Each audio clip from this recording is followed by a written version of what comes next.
السلام عليكم ورحمة الله وبركاته. ازيكم حبايبنا الحلوين؟ النهاردة هنعمل معانا سمك وجمبري. دلوقتي جبنا حبة توم اهوت متقشرين، قطعنا عليهم قرنين فلفل وحبتين طماطم، هنقطعهم كده مع بعض.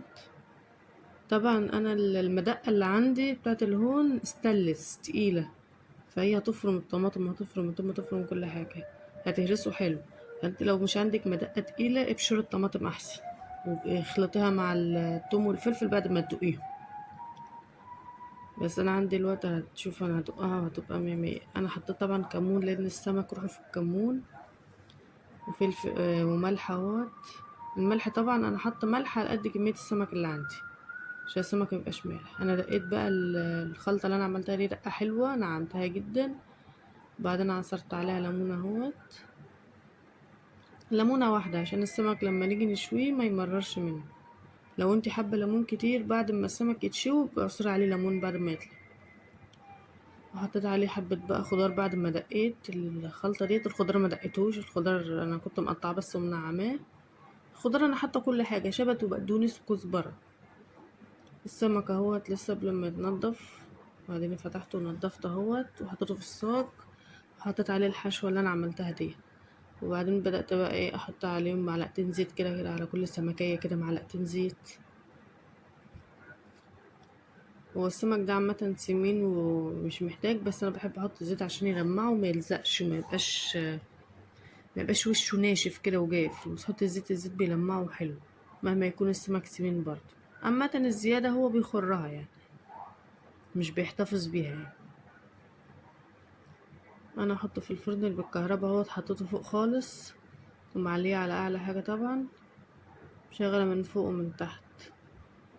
اللي عنده بقى فرن غاز كبير او فرن البوتاجاز يشغل من فوق ومن تحت برضو ويحطه قرب الشواية، هيبقى روعة برضو بصراحة. هنا هو معانا بصلاية، قطعت بصلاية كبيرة وحطيت حبة ملح وحبة فلفل اسمر اهوت.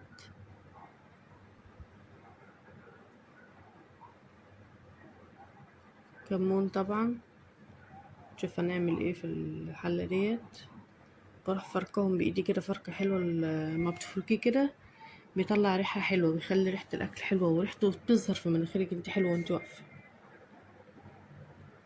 دوت القشر بتاع الجمبري، انا طبعا مش هرميه، طبعا انا نضفت الجمبري حلو وشلته منه.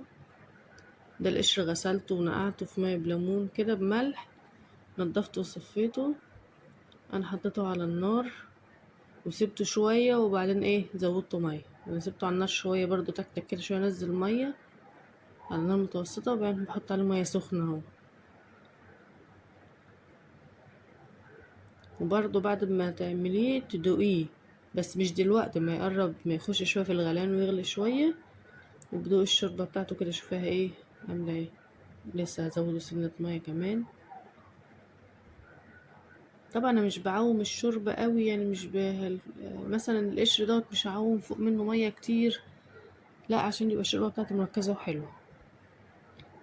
اه سبته بقى يغلي مع نفسه كده، هديت عليه توم اهوت وقرن فلفل. شوف هنعمل ايه تاني. ادي السمك اهو بعد ما استوى، طلعته اهو ما شاء الله. هو كان استوى من تحت قبل ما يستوي من فوق، فطفيت من تحت. حط الملح اهوت،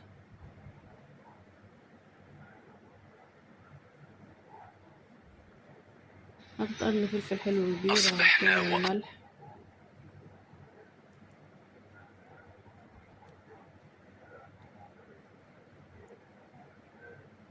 حبة كمون. شوف هنعمل ايه تاني بالخلطة، انت كل شوية تحطي توم وتحطي فلفل وتقعدي تدقلنا كده هتلخبطينا. بحب ازود الكمون شوية. طبعا انا دقيت اللي انا عملته دوت، فهعصر عليه برضه ليمون اهو. ده احطه على الجمبري اللي انا مقشراه،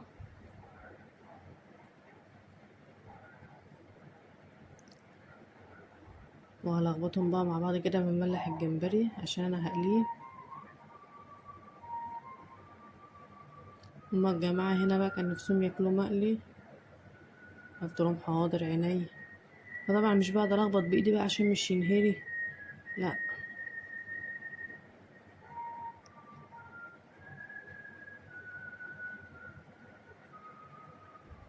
طب انت بتعملي ايه كده تاني يا فاتن؟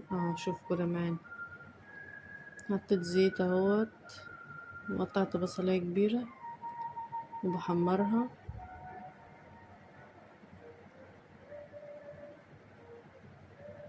دي حلة تانية غير اللي احنا بنعملها. حطيت معلقتين زيت ومعلقة سمنة بلدي حلوة. طبعا زي ما انا قلتلكوا انا بخلط السمنة، بحط سمنة بلدي على سمنة من التانية العادية. وبعدين نزلت عليها بفصين توم مدقوقين.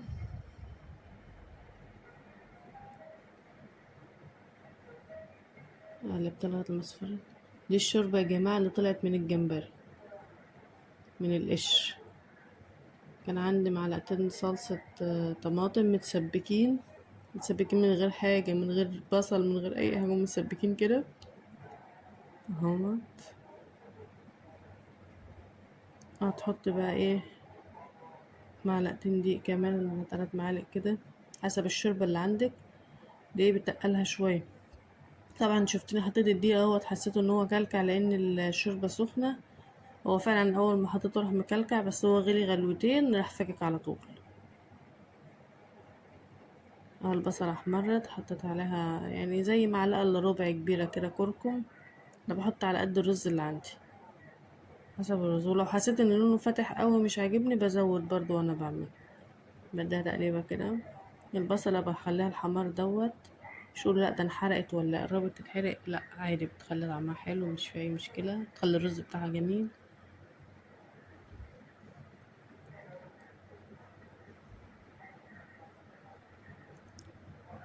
نزلت عليها بالرز، سنة كمون، سنة فلفل اسمر صغيرة،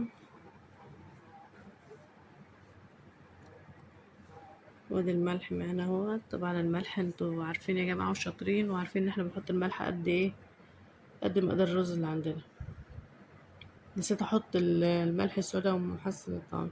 دي الشوربة هي طبعا مطلعة البخار في قلب الكاميرا، مش باين قوي. البخار بتاعها سخن، هي غليت وبقت حلوة ودقتها جميلة. ولو حسيت ان هي ناقصة ملح ولا حاجة اعمل. طبعا الرز انا عملته وهديت عليه، اول ما غلي هديت عليه. ده حبة دقيقة اهوت، حطيت ملح، حطيت كركم، حطيت ملح سعودي.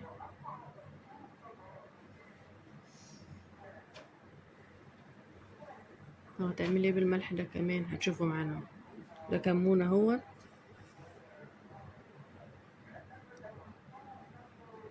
ودي سنة كربونات صغيرة، سنة صغننة كده. دي سنة قرفة برضو، يعني يجي ربع معلقة ونص معلقة قرفة. دي مية عادية، مية من الحنفية عادية. هقلبها كده بقى الخليط ده كده مع بعضه.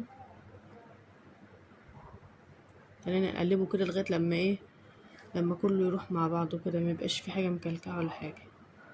وهوريكم القوام بتاعه بعد ما اخلصه. تاني ازوده واحدة واحدة كده لغاية لما اوصل للقوام اللي انا عايزاه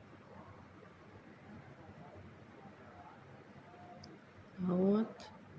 على فكرة الكاميرا ظالمة لونه، هو لونه كان مصفر شوية من الكركم. بصوا السياب بتاعه عامل ازاي، عشان لما تيجي تشيليه بالجمبري كده يبقى حلو، ما يبقاش الجمبري مكلكع فيه، او تعرف تقلب الجمبري فيه. طبعا انا حطيت بقى حبة جمبري في قلب الخلطة ديت. وبقيت بقى ايه، اطلع واحط في الدقيق كده اقلبه. اطلع بالمعلقة كده حبة واحط في الدقيق واقلب كده، وافركه بايدي فرك كده. بحطه في مصفى واسعة، مصفى بلاستيك واسعة، واهزه. هو اتهز حلو، انضفه من الدقيق خالص عشان ما يحرقش في قلب الزيت. برص بقى وايه، واقلب. طبعا الجمبري مش محتاج سوا خالص يا جماعه، يا دوبك انت بتحطي، يا دوبك بتقلبي، يا دوبك بتطلعي. ما شاء الله، وبالهنا والشفا، يا رب يعجب. السلام عليكم ورحمه الله وبركاته.